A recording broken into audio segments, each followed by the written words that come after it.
As I've mentioned previously, I want to do some more traveling. In this episode of the I Can't See You podcast, I'll talk about an upcoming trip, as well as some things that I learned at last week's Philly Meetup for the Blind presentation by a couple of seasoned blind travelers.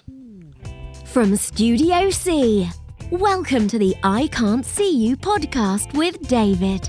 He can't see, but he's got a lot to say and a face for radio. Hello there, and welcome to episode 62 of the I Can't See You podcast. My name is David, at David Benj on all the socials, and I know I've mentioned this before, but remember, you can always check out the podcast on YouTube, and there's no video, of course, it's just a picture of the logo. So that would be youtube.com/David Benj, and I don't know why you would want to do it there and not just download it on your phone, but in case you do, it's there. And I do appreciate you checking out this episode wherever you're getting it from. And as I mentioned in the intro, I'm going to talk about traveling, and I've done a little bit over the last week or so, and I have a trip planned coming up. So last week, as I had mentioned previously, I was in Washington, D.C. for the first few days of the week. Traveled back from there, got home on Wednesday night. Thursday night was a meetup for the blind presentation by a couple of folks who do traveling a lot, and they have other jobs. Their job isn't to travel, which would be very cool if it was. But they are blind, and they've been married for quite a while, and they go on, it seems like, more than one trip a year. So that was kind of cool. And they talked about traveling with and without guide dogs. They did not mention if the dogs ever have a say in where they go. And I'll talk about that in a few minutes. And I learned a couple of great things there. And one of the other things that I learned, one of the other guys there who also did a little bit of the presentation, whose name is David, he splits his time between Philadelphia and Miami. And he was there, and I absolutely love his guide dog. It was a yellow lab. Oh my gosh, and I can't believe I forgot her name at this point. But this dog was so wild, and it was exactly the type of dog that I said to a friend of mine, I said, that's the kind of dog I want. I mean, this dog pulled the guy off the chair at one point, going after another dog, barking and stuff, and it was just, it was just great. It wasn't a very calm dog, and I thought, oh, well, maybe it's a puppy. And then we later found out that the dog was like 5 years old. So I just love that dog, and just what a good-looking dog, and she was just full of energy, which I think was great. And then Sunday, so that was Wednesday and Thursday, and then Sunday, Liz and I went up to New York to visit Jane, and we went up for a couple of reasons. One was she was out of pasta sauce, and she loves Liz's pasta sauce, which for whatever reason she has not learned how to make on her own, and makes me think of that story with the man and the fishing bit, but I won't go into that now, and I'm sorry for the noises from my chair. My chair just dropped about a foot. And the other reason was we were going to check out Jane's new apartment. She's going to be moving in a couple of months, and they're trying to sublet her room for the upcoming few months. But when she does move in, she's going to need a couple of the pieces of furniture. And the other thing that we did while we were up there was, and I shouldn't say we, because I don't put stuff together. It was Liz, and so we did that. And of course we walked around her new neighborhood, which is on the Upper East Side, 77th Street. And just what a great neighborhood compared to where she is now down in the financial district. Not that there's anything wrong with being down there, but that is a very quiet part of town off hours. As I've mentioned before, the Starbucks in her building closes at like 7 o'clock at night or 6:30 or something like that. And some of the restaurants aren't even open on the weekends in that part of town. It's just kind of funny. And where she'll be moving is a very residential with shops and restaurants, a whole bunch of all sorts of great places to go. And it's just, don't get me wrong, the place that she's living in the financial district is a luxury high-rise, very nice. Now, again, as I've also mentioned, she doesn't have a proper bedroom. She's in what is the living room with a temporary wall that they do. And again, they're called, it's a one-bedroom flex. So there's 3 people in a one-bedroom apartment with these temporary walls up, which you can hear all sorts of things because the walls don't go all the way to the ceiling because of fire code. And it'll just be nicer for her, even though the apartment is an older building. I think it was built in 1910, And, her bedroom is a great size. It's probably about the size she's in now, but it's a bedroom and it's got a closet, so it should be nice. And then there's a little bit of a living room, dining room section, a little kitchen. Kitchen's not nearly as nice as the one in the building that she's in now, but again, it's a kitchen that will be functional, and the bathroom is very tiny in her new place. In the place she's in now, it's very nice. So it'll be nice to see when she moves in there, and she was very excited about it because her commute was going to stay about the same, but she found out since she signed the lease that her company that she works for, which now she works in Midtown on Madison Avenue, they're going to be moving down to the financial district. So for the first few months she lives in her new place, the commute will be about the same, around 15, 20 minutes on the subway, and then a little bit of walking before you get on the subway and a little bit after. Once the company moves and they're moving down to One World Trade, she would have been able to walk to work in around 10 minutes had she stayed in the building she's in. That probably wouldn't have been good for her health, though, because it's, again, like I've mentioned in the past, she's just had all sorts of issues with one of her roommates there, and it's just not a comfortable situation, and there's not a real common area there other than the kitchen. And it's just every time we go in there, it just never feels like any of them have moved in. And it's sad, again, because it's a very nice building, and they have those grills on the roof, which, of course, were awesome, which I don't think Jane's new building has even any kind of roof thing going on. So we got up there, and we drop, of course, the important stuff. We drop the sauce off at Jane's current place where she lives, and she puts it in the freezer, and she's got 6 servings now of the sauce in individual containers. And then we jump on the subway and we go to the Upper East Side, which from the financial district to the Upper East Side, roughly about 30, 35 minutes on the subway. And, it's not terrible to go, but you do. At one point we did switch, and by switching, we basically got off the train on one side of the platform and walked across to the other side. But again, when you're commuting, if you just miss that subway, that's could add anywhere from 5 to 7 minutes to your trip, which doesn't sound like a lot, but over the course of a week or a year, and that happens every time, obviously your commuting time is longer. So we had our tools in hand, and we go up to her new place, which, like I said, she'll be moving in I think it's July. She'll be moving in, and all of a sudden there is hammering in another apartment here.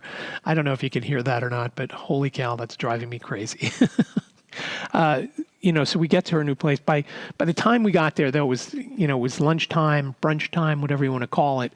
And Liz could not work while hungry, so we went to eat first, and then we came back to do that. And again, that gave us a feel for the neighborhood. A few blocks up at 80th and 3rd is Eli Zabar has a couple of businesses. One is a flower shop, one is a market, and one is a restaurant. I don't remember what the restaurant was called, but we had brunch there.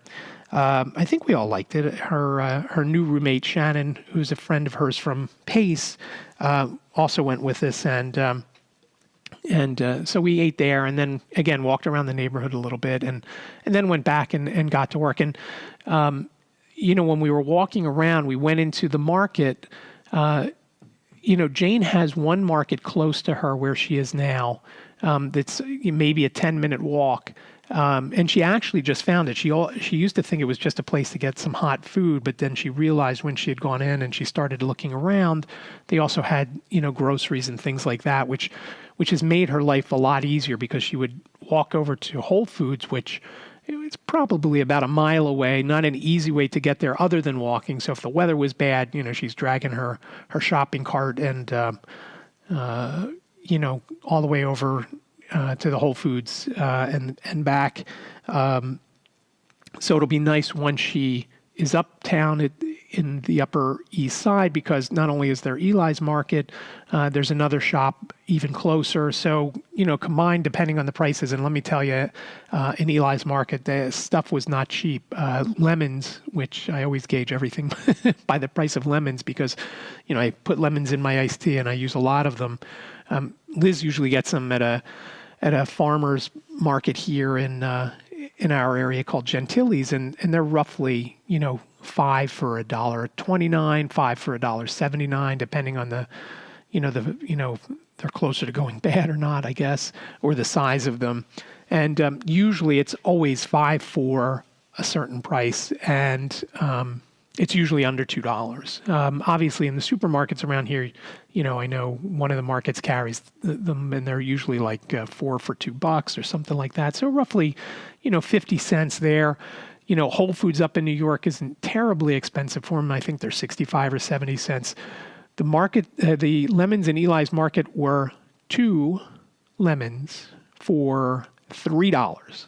Now, they were pretty big lemons, and to me, that's pretty steep. However, the quality of the stuff that they had in there, both the produce and the cheese and the meats and everything, it was definitely high quality stuff. That is not to say that the baguette that we got from there was as good as a place called Le District. And Le District is a place down in Brookfield, which is down, I don't think it's considered the financial district, but, maybe Battery Park. And, it's a mall right along the edge of, where you can look out and you see the Statue of Liberty. If you go to the website, if you go to ican'tseeyou.com, there's a picture of Liz and I that has the statue in the background way off in the distance, but that was taken at Brookfield. But the baguette at Eli's, $5 and change. The baguette at Le District is, around $3 or $3.25, something like that. And again, the one at Le District, so much better. But it was nice walking around and looking and seeing what's available to her, and so close, so that she doesn't have to spend all that time if she needs, a head of lettuce or something like that. She's going to pay a little bit more, maybe almost as much as she would pay at a convenience store.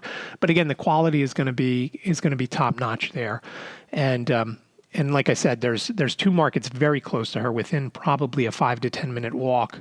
She can get to 2 places, So we looked there, and then we headed back to her apartment so Liz could get to work and build the stuff that needed to be built. As she emptied the box and she started to pull out all the parts, it kind of reminded me of what someone had said to a friend of ours a few years ago, and this is a person that we had met.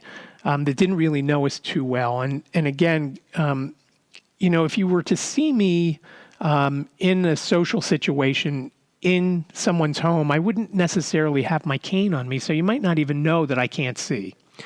We were talking about we had to put something together, or I guess our friends were talking about having to put something together, and that Liz was going to do it. The person said to our friend, "Oh, why isn't her husband going to do it? Is he going to be out of town? Is he going to be doing something?" No, he can't see, and so she's going to do it.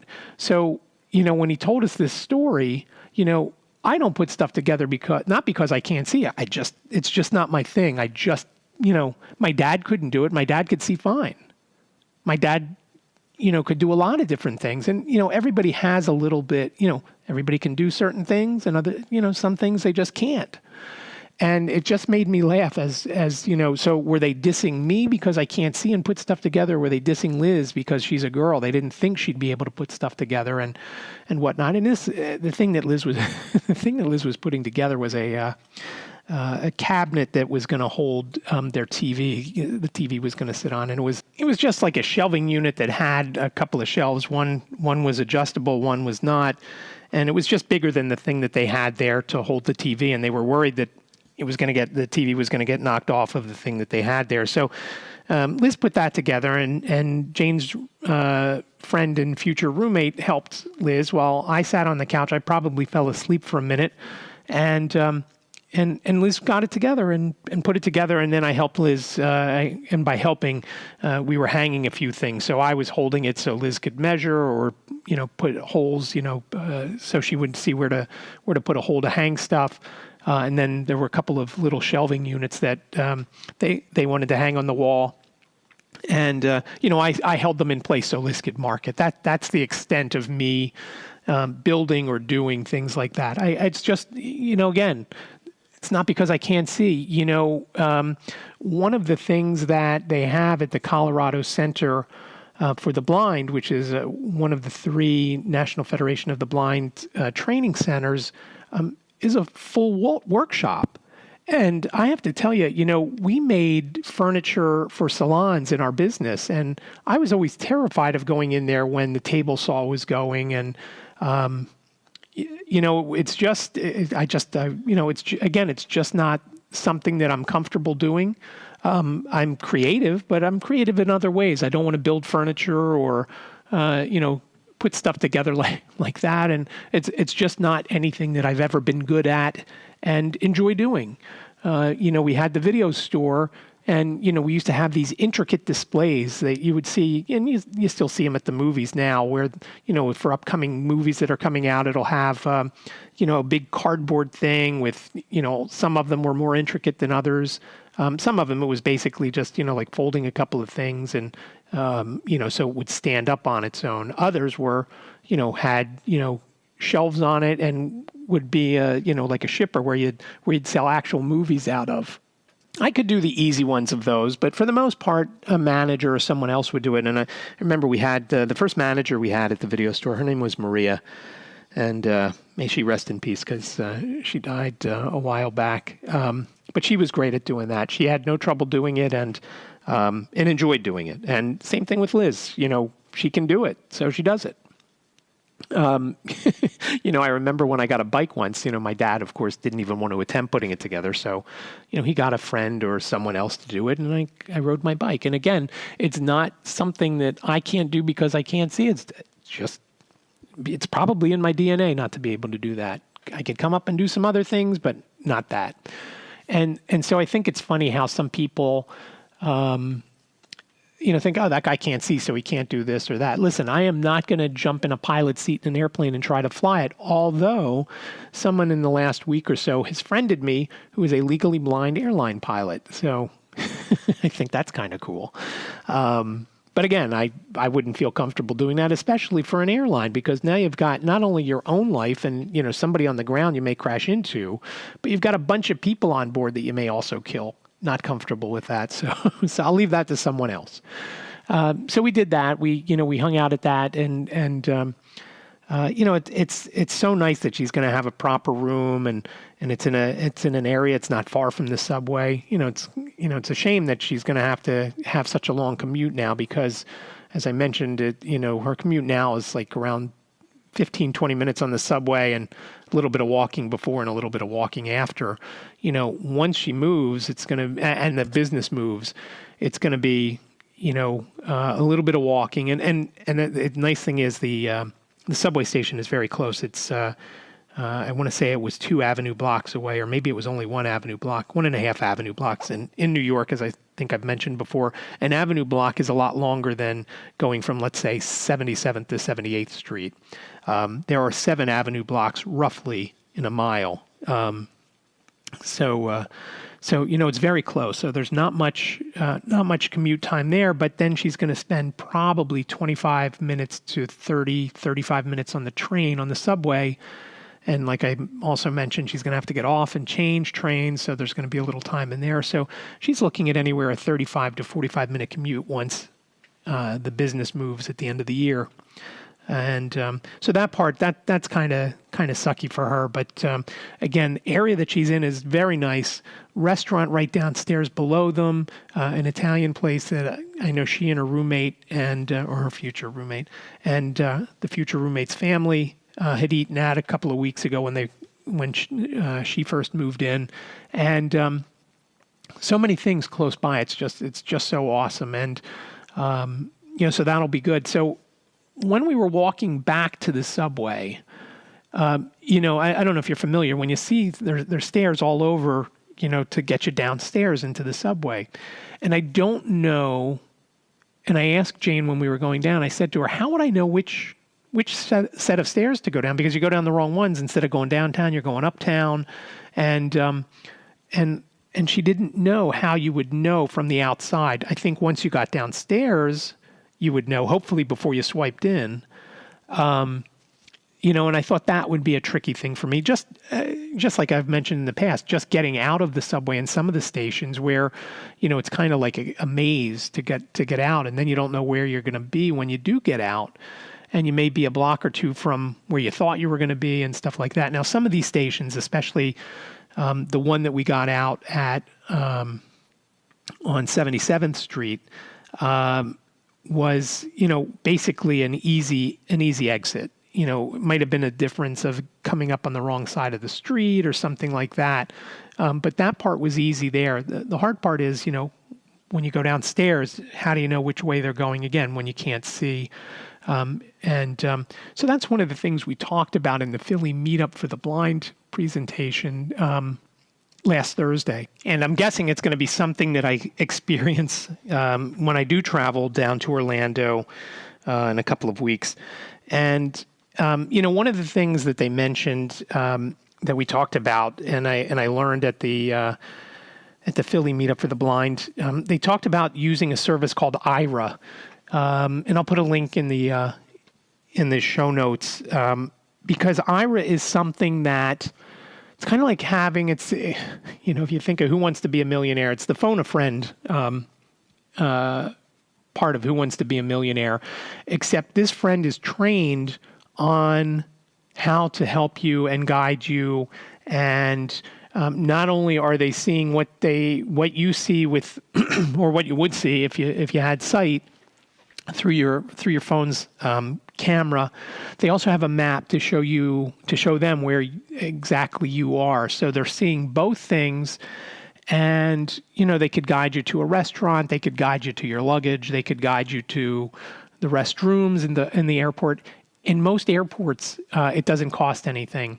And it does come, Aira, when you're not at an airport or a Target and some other businesses, Aira is kind of pricey. But again, they're employing these people that, first are trained and, if you need to read a bank statement, these are the people you want to read it. You don't want to use one of the other apps where they just have volunteers that do it, because who knows what will happen to your information. And of course, you never know who's going to have and what they're going to do with your information. But at least with Aira, you have that little bit of that level of security.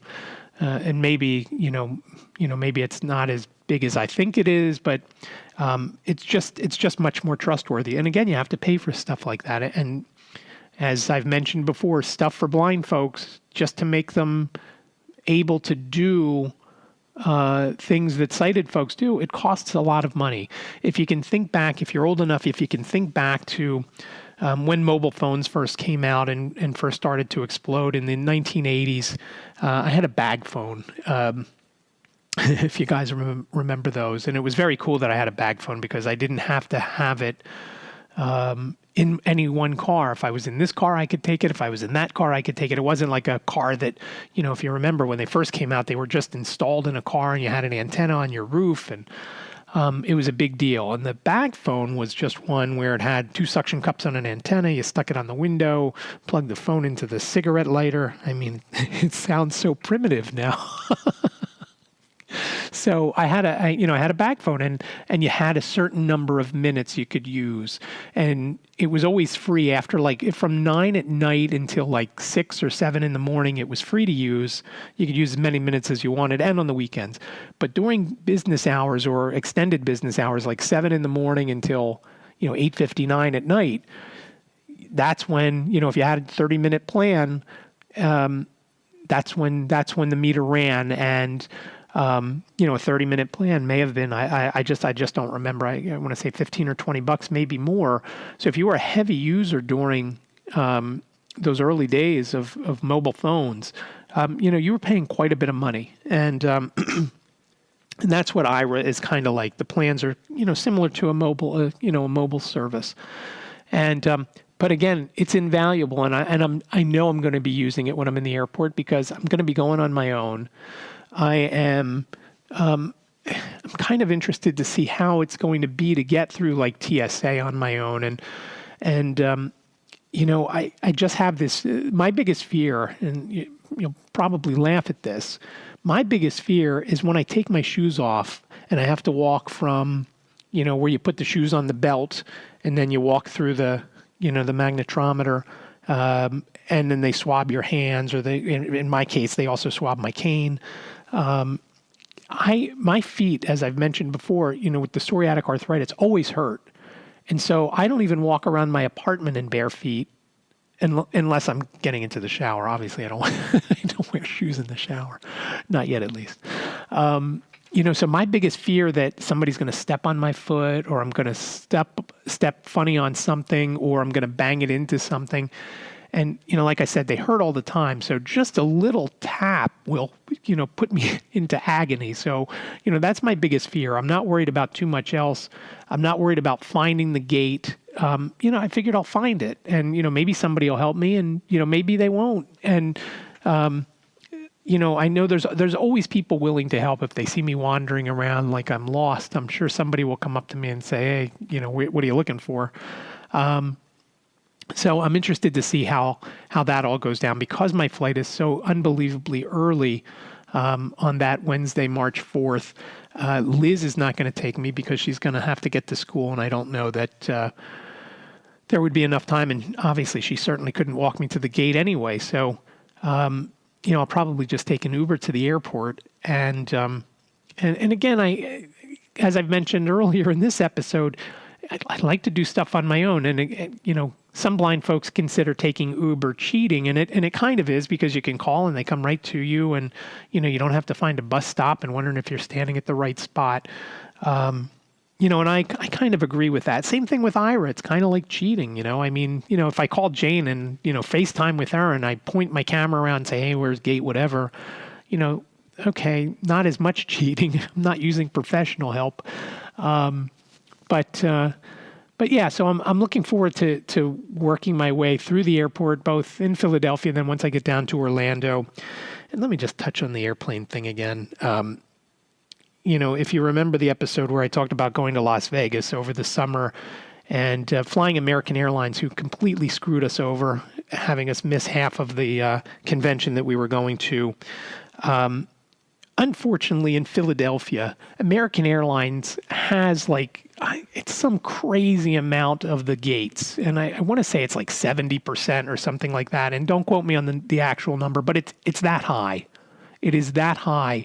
And because it's that high, it limits our options. Me, because, even though I considered American for a minute, I started thinking, do I want to trust them again to get me there? What if I can't get there that first day and I have to wait 3 days? If I have to wait 3 days, I'm only going for 4. So I just didn't even want to consider it. It got to the point where the timing isn't great on the flight that I'm taking, as I mentioned, 6 o'clock in the morning. I considered flying out of BWI so I could fly on Southwest, because the Southwest flights into Philadelphia coming home were all sold out in the reasonably priced category, which is whatever they call it. I don't remember. I want to get away, I think, but not 100%. I could have flown home and spent $500 on a return trip, which I just didn't want to do. It made it just too expensive to do.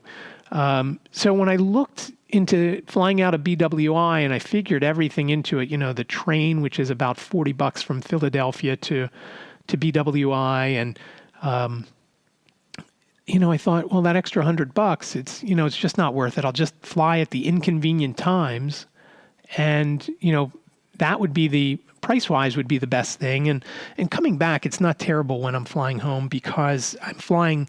I leave Orlando at like 8 o'clock or something at night on Sunday, which the conference pretty much ends at like 3 o'clock. So I'll be able to hang out there and talk to anybody they may have met or wanted to meet.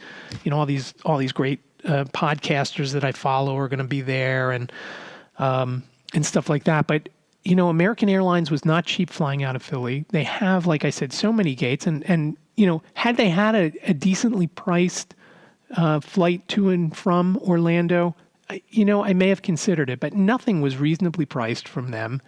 And again, they had, Southwest had like 2 flights each day. to and from Orlando. Frontier had, I think they only had one flight each day. They may have had two, one in the morning and one at night. And the airline that I'm flying, Spirit, which I've flown before and didn't have a great experience. It was 25 years ago. Jacob was a baby, and we actually bought a ticket on Spirit for him so we could put the car seat. You know, he was a little baby in one of those backwards facing car seats, and in the car it's backward facing. On a plane it was front facing, and evidently he was kicking the guy's chair in front, and the guy kind of freaked out halfway through the flight instead of just turning around earlier and saying, "Hey, could you have him stop kicking the chair?" But so I'm flying Spirit, and I'm leaving at that crazy time in the morning, and I'm not sure 100% what I'll be doing in Orlando for most of that day, because there are no events that day. I do have some friends down there. Number one fan Dan is down there, so hopefully I'll get a chance to catch up with him.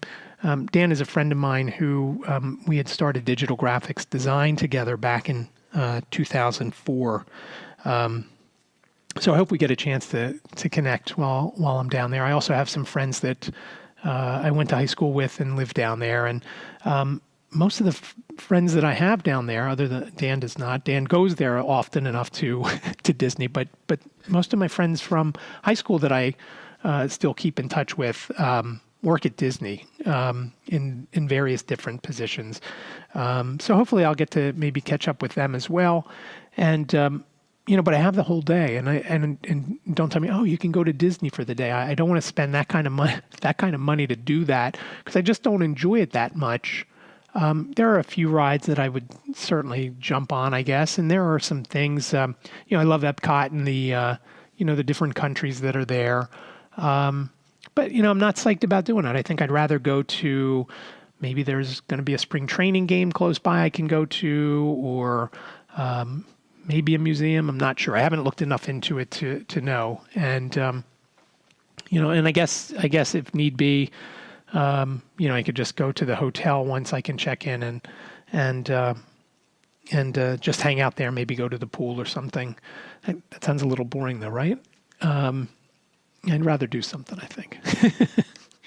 Well, I'll let you know. I'm sure there's going to be at least one podcast from my trip to Orlando, maybe two. But I'm just interested in knowing how it's going to be for me, and that brings up another thing. Going to this podcast, Podfest Multimedia Expo. It's going to be hard for me to do on my own. And Chris, one of the organizers of the event, who I believe I met a few years ago at Podcast Movement when it was in Philadelphia. I asked if they could provide someone that would, basically help me get from one place to the other. And, once I have the rooms down, I think I'll be okay. The big thing for me will be, in any kind of learning situation, PowerPoint's involved. Well, PowerPoint to me, means nothing because I can't see it. And, if a person is not speaking what's on the screen, I don't know. And the reason presenters don't speak everything that's on the screen is because they're talking about something else. They're kind of hitting you with a couple of things. Maybe they're talking about a case study and then showing the results of that case study on the screen. So that's going to be tricky, finding out where I can get the slides. So if you are in the Orlando area and you know of someone who would be interested in being my assistant, this is non-paid, but you would get into Podfest Multimedia Expo for March 5th through the 8th. Let me know. Give me a call at the previous mentioned number, or ican'tseeyou@gmail.com, ICANTCU podcast@gmail.com. Remember, it's only 7 letters long. I can't see you, but it sounds like a whole sentence. So if you know someone, maybe a college student or somebody who's interested in starting a podcast, this would be a great way to learn something. Of course you're gonna learn what I learned because you have to go with me. So that might be a drawback, just having to go with me. But if you are down there in the Orlando area, I do have a pass, so you'd be able to go to all the events with me, and it would be very helpful to me as well. So please let me know.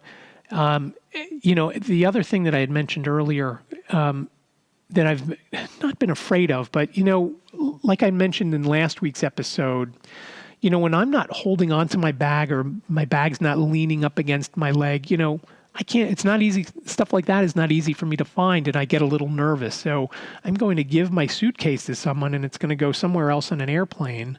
And then I'm going to have to find it on the way, once I get to the other end. And as I mentioned earlier, one of the things that the folks who presented last week talked about was this thing called Slate. And basically it is this thing that I think they were originally developed so you could find your keys when you put them down somewhere and you can't find them. And so they put it inside their bag or on their bag so they can easily find it. You pull out your phone, and the phone tells you where it is. I may do that. I'm not 100%. I got a couple other tips. Tom Brown, who I did NFB Newsline training in Baltimore, said what he does, and he has a little bit of vision like I do. My suitcase is black, so I'm sure there are the majority of suitcases that come off a plane are dark, whether it's black or dark blue or dark brown or whatever. So I'm not going to be able to tell that way. It's not like the suitcase we bought for Jacob when he went to Japan back when he was in high school. This suitcase was so hideous looking. You knew no one else was going to have it. And funny story was, at some point in time, we were at an airport collecting, either we had gone somewhere with this suitcase, but somebody else actually did have that same suitcase. If you just think of wallpaper from the 1970s, florally, and that's what it looked like. So what Tom had suggested, and someone else at the event the Philly Meetup for the Blind, had suggested, putting something on it. Tom uses a bandana, brightly colored bandana, and ties it on the handle, so you can hopefully spot that. Some people had suggested, painter's tape that is, it's not just that blue color anymore. Sometimes now they have, different colors, so maybe something like that. So I'll probably try that. And of course, what I'll do is, before I hand my bag over, I'm going to take a picture of it. So when I do get to the airport, if I can't find it on my own, I can go up to someone, whether it's another passenger or somebody that works at the airport, and say, hey, here's what my bag looks like, and help me find it. And that's, listen, I'm going to have all my stuff is going to be in there with the exception of what's in my backpack. So that was one of the things I was glad to talk about that last week at the meetup, because it is one of the concerns. Now, I did mention earlier on about this guy named David who had traveled from Miami and also helped out in this, presented this meetup in his dog. And I've always said, and a million times I've said that I do not have a guide dog, and I don't know that I would ever get one. Some people have told me, oh, you'd be fine with it. You would learn to, you would be trained as well, meaning, you don't play with the dog when they're on the harness, and we're not talking about an emotional support dog. We're talking about a service animal, and I have learned that those are two different things. And different classifications, which I think is kind of funny. But I always thought a dog that I had would get hurt, because of the way I am. And, and I don't know what my power is over over these poor animals, but I can get a dog revved up like you wouldn't believe. And I don't know how I do it. And, I was at, Liz and I were at a friend's house day before Thanksgiving. Our friends have a little get together, and they have a dog. And I was just leaning over and petting the dog and patting it on its side. All of a sudden, the dog was all revved up and ready to go, jumping all over me. And Liz is yelling at me, and the dog's owners are yelling at the dog. And I'm thinking, man, what did I do? So I don't know what I do. Maybe somebody should watch me when I'm, completely just stop and watch and see how it happens. And that's how I like I like dogs all revved up. I mean, I wasn't trying to get this dog all revved up, at the thing. And so, so David's dog was just, there was a little dog there that drove his dog crazy. And at one point she bolted for him and pulled him off his chair, and she's jumping around. And, afterwards I had gone up to him. I said, oh, she's a puppy, huh? Oh, no, I've had her 4 years, so she's about 5. And I thought, oh, my God. And I kept telling a friend of mine who was there with me, I said, I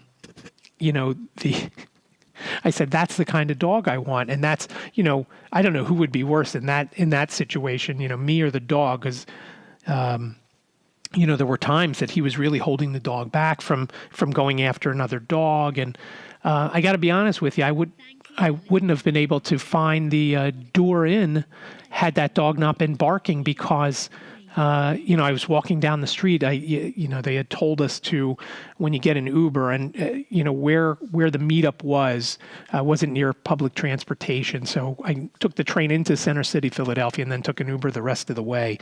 And so, they tell you to put the restaurant in that's a couple doors down, because, it's much more noticeable. There's a big blue awning evidently over it. And so I put that in, and, even the Uber driver said to me, he said, oh, well, you just have to, get out of the car and turn to your left, and you'll be under the awning, and then you go straight in. I said, I'm not really going here. I'm going a couple doors down.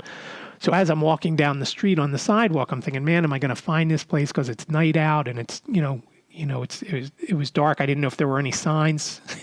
And then I hear the dog bark, and her barking led me to the door. So, again, was a pretty wild dog, and I thought she was great. So, again, not really allowed to have dogs here at the condos. Obviously, a service animal, they would have to allow. I am president, so I could probably change that. But, maybe someday, maybe once we move to a warmer place, or we have a, place with a yard, not really a yard here in the condos in a mid-rise. So I'm looking forward, to doing the traveling. Like I said, Liz will not be going with me, as I mentioned, because of work and school, which is her work, with those little monsters. I guess that's probably not nice to say either for those little kids, but I mean, they really are. They really are nuts sometimes. And it's kind of funny. And there's another example of, people not being able to, looking at me and saying, oh, he's blind, he can't do this. I have to be honest with you. If you went and you stood in that classroom, I am telling you, more women would have an easier time dealing with all those kids and the lunacy that goes on in there, that Liz and her partner Barb take care of, than guys. Could some guys do it? Of course they could. Could some girls not do it? Yeah. But for whatever reason, it's to me, it's crazy stressful to be in there with all those kids running around. Now they do like to talk to me about my cane and stuff when I do go visit, so it's kind of funny. But yeah, so I'm looking forward to reporting back to you. It won't be for a couple of weeks, but I'll talk to you about Orlando and all the cool things I did, and what good things happened on the way and what bad things happened. And we'll have an episode in between there, though. Actually, maybe 2 episodes, because I don't get back until Sunday. I usually record on Wednesday for release on Thursday. I'm actually recording today because I had some technical issues yesterday, but I'm glad that you were here. And again, I would appreciate if you rated and reviewed the show. That helps us grow. If you haven't already, please subscribe. Remember, any links that you see are affiliate links. That means when you click them, I will get a little bit of a commission. That keeps Liz in her chai tea lattes or whatever else she wants to have. And you don't even have to look for a link now. I've set it up so you can just type iCan'tSeeYou.com/Amazon. So remember, I Can't See You, 7 letters, sounds like a whole sentence, iCan'tSeeYou.com/Amazon. That will take you to Amazon. Anything you buy, once you do that, I'll get a little bit of a commission, and it'll help us out, and I do appreciate that. And again, I appreciate you checking out this episode and all the other episodes. And you can get back episodes of the I Can't See You podcast over at iCan'tSeeYou.com.